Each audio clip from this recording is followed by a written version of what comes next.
जय भोलेनाथ। फाल्गुन मास की शुक्ल अष्टमी तिथि को लेकर पूर्णिमा तक के समय को होलाष्टक कहा जाता है। आमतौर पर होलाष्टक 8 दिनों का होता है, लेकिन कई बार 9 दिनों का हो सकता है। इन 8 दिनों में किसी भी शुभ काम को करने पूरी तरह वर्जित माना जाता है। होलाष्टक समय अवधि में मांगलिक कार्य निषेध माने गए हैं।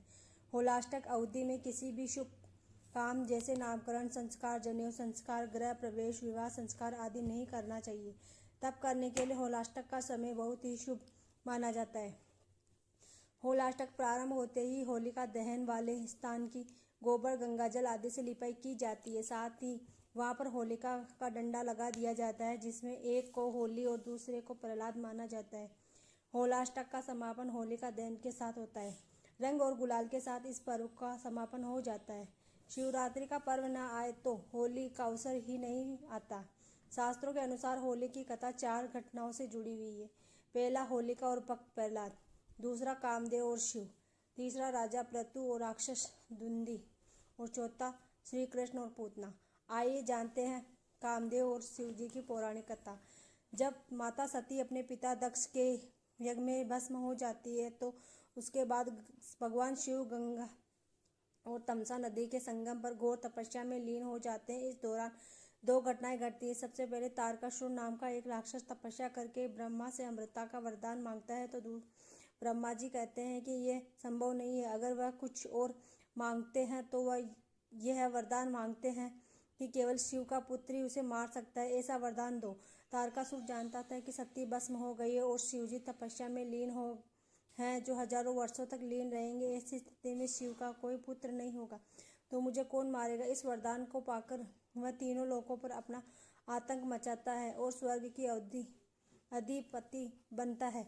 इस दौरान माता सती अपने दूसरे जन्म में पार्वती के रूप में हिमवान और मान देवी के स्थान पर उन्हें वापस पाने के लिए भगवान शिव की तपस्या में लीन हो जाती है। जब देवताओं को इस बात का पता चलता है तो वह इस सब मिलकर सोचते हैं कि कौन भगवान शिव की तपस्या भंग करे। तब माता पार्वती के पास जाते हैं और निवेदन करते हैं कि माता इसके लिए तैयार नहीं है। ऐसे में सभी देवताओं की सिफारिश पर कामदेव और देवी रति शिव जी की तपस्या भंग करने का जोखिम उठाते हैं।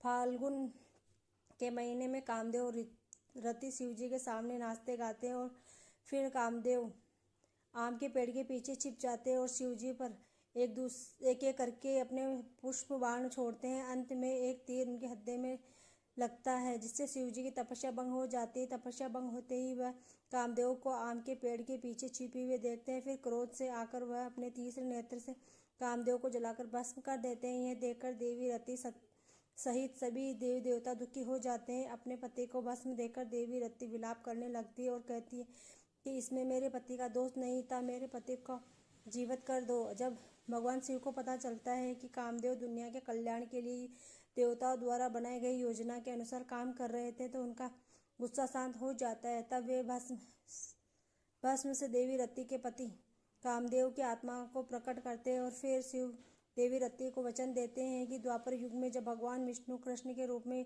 यज्ञकुल में जन्म लेंगे तो तुम्हारा पति उनके पुत्र के रूप में जन्म लेगा, जिसका नाम होगा प्रद्युम्न। उस काल में तुम सांबासुर का वध करके अपने पति से फिर मिलोगे। इस वरदान से सभी देवता प्रसन्न हो जाते हैं।